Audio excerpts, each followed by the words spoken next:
హైదరాబాద్ శిల్ప కళావేదికలో MSME policy 2024 ఆవిష్కరణ కార్యక్రమం జరుగుతుంది. ఈ కార్యక్రమానికి ముఖ్య అతిథిగా హాజరైన Telangana CM Revanth Reddy MSME park కొత్త విధానాన్ని రేవంత్ రెడ్డి ఆవిష్కరించారు. డిప్యూటీ సీఎం భట్టి మాట్లాడుతున్నారు. అలాగే చూద్దాం. ఈ ప్రభుత్వం యొక్క దృష్టి ఎంఎస్ఎంఈల పైన ఎంత బాగా ఉంది అని చెప్పడానికి ఇంతకంటే ఉదాహరణ ఏమీ లేదని నేను భావిస్తూ ఉన్నాను.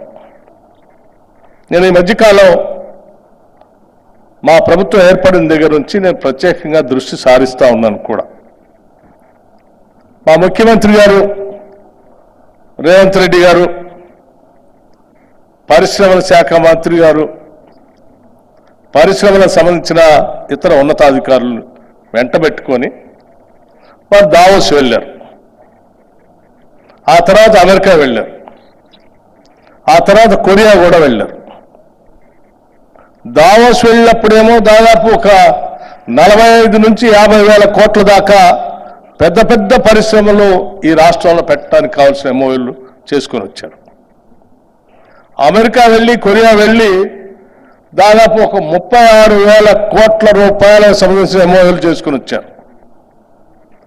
ఇంత భారీ పరిశ్రమల్ని మల్టీనేషనల్ కంపెనీస్ అన్నిటిని కూడా ఇక్కడికి ఆహ్వానిస్తూ ఇక్కడ ఉన్నటువంటి పరిస్థితులన్నింటినీ కూడా వాటికి అనుకూలంగా ఉన్నాయని చెప్పి వారికి కావాల్సినటువంటి వసతులని కూడా ఏర్పాటు చేస్తామని చెప్పి అన్ని వేల కోట్ల రూపాయలతో ఇక్కడ మల్టీనేషనల్ కంపెనీస్ తీసుకొని వస్తూ ఉన్నారు.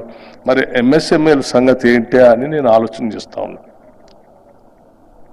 కానీ చాలా ఆశ్చర్యంగా వాటితో పాటు ఎంఎస్ఎంఈల పైన కూడా మన దృష్టి ఉంది అని చెప్తూ మొట్టమొదటిసారి ఈ రాష్ట్రంలో ఎప్పుడు లేనట్టుగా ఒక పాలసీని తయారు చేసి వాటికి కావాల్సిన విధంగా కావాల్సిన రాయితీలన్నింటినీ అందులో పొందుపరిచి భూమి కేటాయింపులు ఒకటే కాదు, అందులో ప్రత్యేకంగా ఉమెన్ కోటా ఒకటి పెట్టి దాంట్లో మళ్ళీ ఎస్సీ ఎస్టీలకి ఒక కోటా పెట్టి దానికిచ్చే రాయితీలు డబ్బులు సంబంధించి 75 లక్షలు ఉంటే ₹1 కోటి వరకు పెంచుతామని నిర్ణయం చేసి ఈ రకమైనటువంటి నిర్ణయాలతో ఎంఎస్సి మీద ప్రత్యేకమైనటువంటి ప్రేమను చూపిస్తూ ఈరోజు అనేక రాయితీలతో ప్రోత్సహిస్తూ ఉంటే వారు దీనిని 2 మేలుకలికతో తెలంగాణ రాష్ట్ర పారిశ్రామిక అభివృద్ధి కోసం ఎంత దృష్టి సారించారో ఈ 2 ఉదంతాలతోనే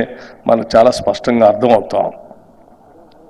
నేను డెఫినెట్గా వారిద్దరిని కూడా రాష్ట్ర ప్రభుత్వం నుంచే కాదు రాష్ట్ర ప్రజలందరి తరఫు నుంచి కూడా వారిని నేను ప్రత్యేకంగా అభినందిస్తూ ఉన్నాను.